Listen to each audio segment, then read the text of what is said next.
Hello, welcome to Special Moves. My name's Mike and this is Jake.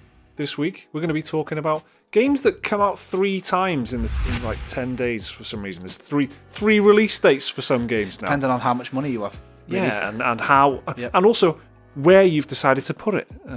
Very complicated picture of if you want to buy Battlefield 5 now. Yeah. You have too many options, if anything. And Hitman. Don't forget Hitman. Don't forget Hitman. It's complicated. It sounds complicated because it is complicated. It's really confusing. Yeah. What's the release date? What are they going to put on Wikipedia? So many questions. We'll try and answer them badly later. What else we got? What's not I'm complicated? playing Grip. Yeah. It is quite complicated because it's a car game, but if your car flips upside down, you can still drive. Is it as complicated as 3 release dates, though? No, because there's it's only not, 2 mate. sides to the car. And what's extremely uncomplicated is Tetris Effect, which is a game that Liam likes. And it's Well, Tetris, the demo you know what that is, isn't it? is Tetris, but it's very good. The demo is very good, according to Liam. And he's not even, it's a VR game, and he's not even played it in VR. So to make it And into he this still show, loves it. it's got to be pretty good. Yeah. So On with the show!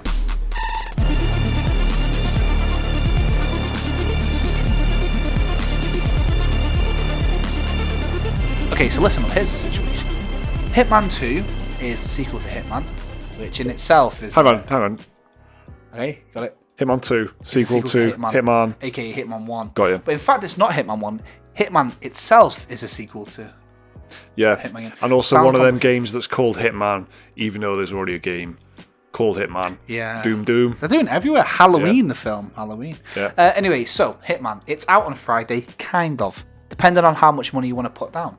So this is what's kind of confusing, and I guess it's something we're going to see a lot more of lately. Hitman on Friday is the gold edition of the game. You can play it. The full game, it's not a trial. It's out. You can have it. You can take the game home and play it if you've spent extra money for the gold edition. Yeah. So you're going to be aware, you got standard editions and gold and deluxe and all this these days. But now, this is the big thing. You've got the full game. And if you don't pay extra, you just want to pay the average price, the asking price of it, you can play it on Tuesday. So you've got to wait. So, there's already going to be YouTube compilations. There's already going to be spoilers on the internet. There's already going to be articles on it. The whole discussion isn't going to be happening at once. It's all staggered. And that's not even the first time it's happened. Yeah. That's not even the only time it's happening this week. Exactly, and that is the point of this voiceover. Yes.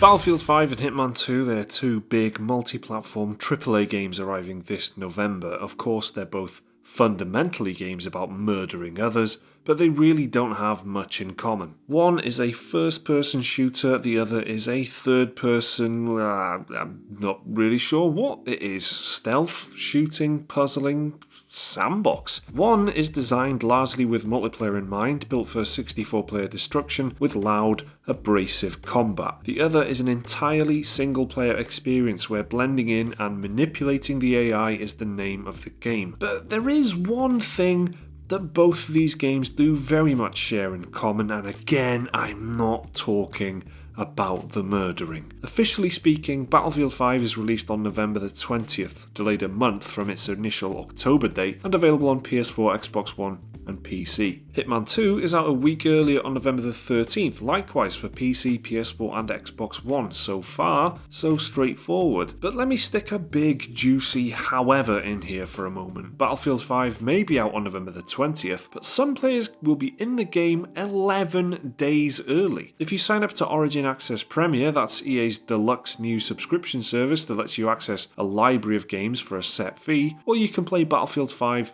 on November the 9th. Yes, if you're watching this video on the day that it goes out, that's tomorrow. Now that's pretty early. Those Origin Access Premier players who will have shelled out 90 quid for an annual subscription will then be joined by another batch of early players in a few days' time. On November the 15th, those players who've bought the deluxe edition of Battlefield 5 will get to join the fun.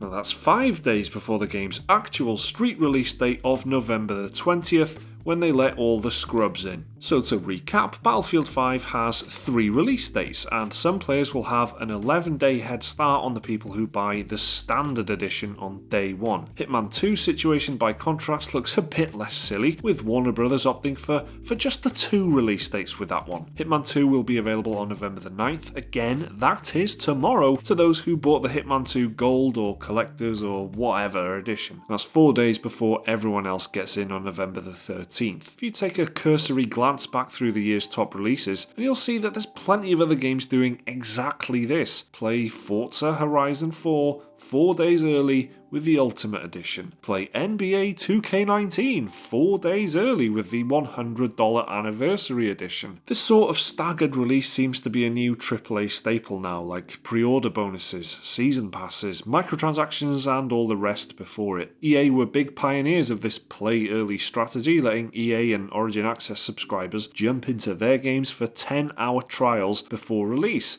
and offering exactly the kind of play 4 days early for an extra £20 offer that we're seeing all over the place now. Now, we're not about to tell you that this is good or really bad or anything in between. I'm just wondering, what the hell is this? Why is this happening now? Where's this come from? And are people actually paying for it? Are you paying for it? Is this working? I need to know. Please tell me in the comments. Wow, that was complicated, wasn't it? Yeah, well, I don't know how I feel about this. I don't think it's great. I'm not totally impressed by the idea or the fact that, you spend a bit more money.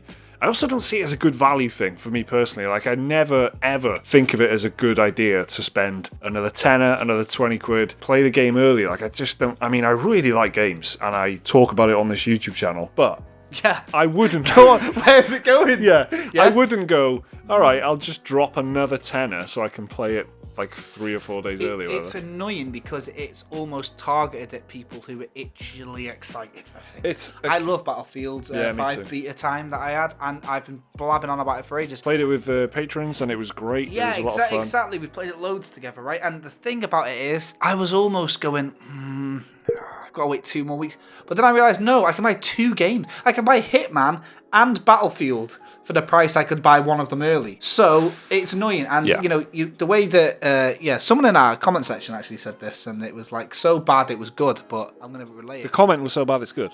Yeah, but he's not wrong. All right, but it was just, a bit like, made you think. Oh, okay.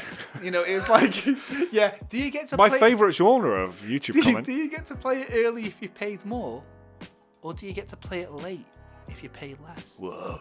Think about that. That's the real Keanu Reeves learning Kung Fu moment. Turning the whole world upside down. Mm-hmm. That was excellent, actually. Thank you. That was excellent. Thank you. Yes. Right. So, that was really heartwarming. Yeah. I fucking done it. Hey, listen, yeah. Sean gives me a bad time. I made the segue at home, and she said, "You're known for bad segues." Known. That feels like a real triumph. Because of YouTube. Fucking. Anyway, do the thing now. Right, it's too long. You've dragged the segue out, and it's bad again. Grip it up, baby. The 90s was not as good as you think it was, but it did have some pretty cool stuff. Look at this. This is the Tyco remote control car, Vertigo. It could go this way up, and it could go this way up. They made the racing game using this model of car, and they called it Roll Cage. Back in 1999, this was one of the greats, and since then, a lot of big racing games of that era have had some form of reincarnation. Wipeout, Mario Kart, Need for Speed, and Burnout have all seen new iterations since the first release, and now Roll Cage has come back. Grip Combat Racing is a modern take on Roll Cage, complete with all the beloved features of the original game. Your cars can go this way up, that way up, there's weapons, insane maps, fast speeds and loads of drum and bass. It's not perfect by any means, but it is a lot of fun, especially when it's going your way. There's split screen for up to 4 players and online play if you're up against racing some other humans, but failing that, there's plenty of single player maps and modes that you can indulge in. There's a deathmatch mode, which as you can imagine involves killing others with missiles. There's single player mode, there's a terribly named carcore mode, which focuses more on the platforming aspect of the game, kind of like parkour but for cars. Carcore. There's also a decent sized campaign mode which, despite not having an actual story, has a wide variety of challenges and tournaments that take you through pretty much all the game has to offer, and there's quite a lot to offer. The AI for the game is decent enough. My main issue with the game though seems to revolve around getting stuck on areas of the map due to a lack of control in the air. Lots of the races take you zooming through the air and you can't really do much about it. You mess it up once, you hit a wall or a canyon and that's it. Restart the map, try it again because mate, it's over. You're not catching up. The game has crashed twice on me in about 10 hours of play, and depending on what day it is, I can't tell if I love or hate the graphics. But what I do know is I'm having a lot of fun playing it, and it's managed to distract me from pretending to be a cowboy in Red Dead Redemption 2, so that's a definite plus. If you do like couch co-op racing games, this one's got quite a lot to offer, and it's at a discounted price. Tons of modes, maps, customization for your vehicles. There's a lot to it. I'm going to recommend getting this game if you're in the market for some high-octane arcade-style fun, or if you've got some family and friends over this Christmas and you want to have a quick race. If you're interested in Grip, it's out right now after a 2-year stint on early access on the PC, PS4, Nintendo Switch and Xbox One. Just a quick note, if you've got the Xbox Game Pass, it's on there already, so bundled in with your subscription, you don't have to pay anything extra for it. Otherwise, it's around 30 quid on the Switch and 25 quid on the PC and PS4. So you've been enjoying this then? Yeah, Grip was good. I played Roll Cage when it came out. Liam reminded me of those remote control cars in real life that were basically the Roll Cage cars. Yeah. I don't know if they were first, and Roll Cage was like going, oh, hang on a minute, it's the classic, you know. The classic chicken in the egg. Yeah, was it the people are always saying, was it the Roll Cage car or was it? You just I don't know, but it's very cool. And I played Nickelodeon Kart Racers last week. And not a good game. Right. And I didn't have a nice time on it, and I was trying to enjoy it, and it just wasn't for me. That's the fairest review I've ever heard. It was not for me. I really tried to enjoy it, and I just couldn't. So then it was shit. I played Grip, and I was amazed by it. And I liked it. It's got kind of all the things you want in that. Yeah. In a racing game, really. Very fast. It's the complete opposite of like Forza. You know, it's ridiculously high speeds. It's not trying to be. Yeah. I mean, Forza's not taking itself too seriously, but it's trying to rely on Forza Horizon. fans of driving. Well, or any of them. Do you know what I mean? None of them can drive upside down, can they? Do you know what I mean? Well, yeah. So, I think more like Wipeout than. Yeah, it's probably what it's closest to. Yeah, it's probably closest than anything else. I guess. Yeah, so it's very high speed, a lot of fun. I had a nice time with it, and it's out now. Finally, It's been a kickstart for flipping ages, so that's good. Yeah, a long time. It's been in discussions, right? Yeah, exactly. Do you know what else has been out for ages? Oh no, I was gonna say, do you know what else is very fast? And you said something else, and I forgot what it is now. So it doesn't matter. Anyway, Liam's done a thing about Tetris Effect.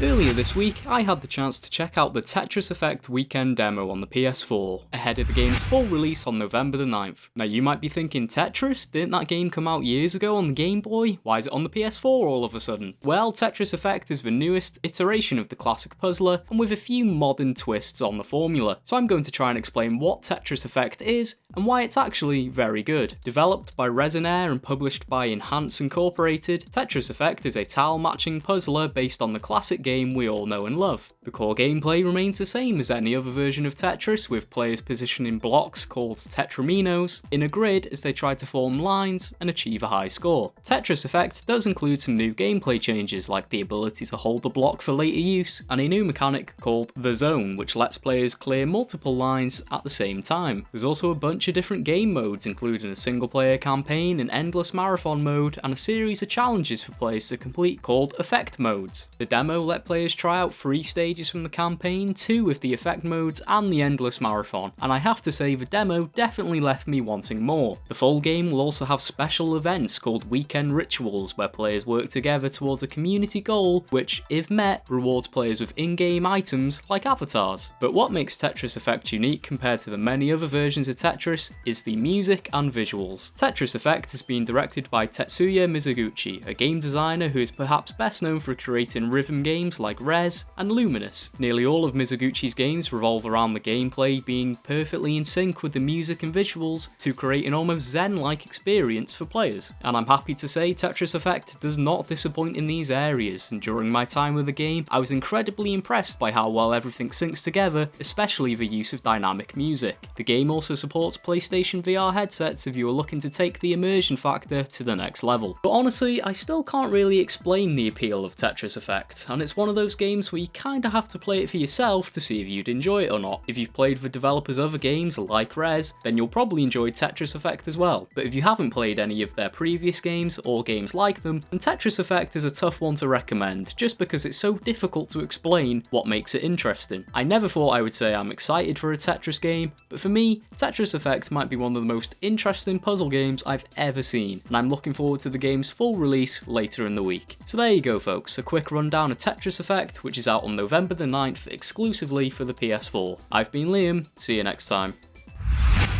Tetris has been around for a very long time. Agreed.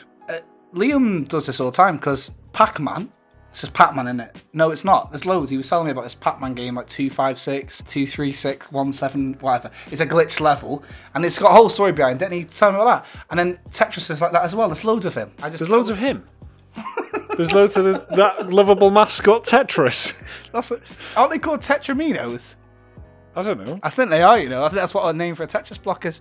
Have that for your pub quiz. Yeah. But yeah, so it's a very Liam story, that. A game that you think is just one game is actually a legacy of games. It's actually several hundred. It's overloads, and this is a new something. It is like wild, this, though. It's like got that Beat Saber vibe. Yeah. I really like the look of Beat Saber, and my biggest regret, gaming regret of the year almost, is not playing Beat Saber at EGX. I did not queue to play it. Yeah. And I should have, because it was on. Because you're playing Starlink. I was doing all this other stuff. Yeah, I played Starlink for some reason. I did all this other stuff. I mean, we got through a lot of EGX. We certainly did. That's probably the biggest thing I regret. So yeah, Beat Saber, anything that looks remotely like that looks good. But Liam, the point is, Liam wasn't even playing this in VR, and he still like proper rated it. Yeah, and it didn't you, just Liam? look at it.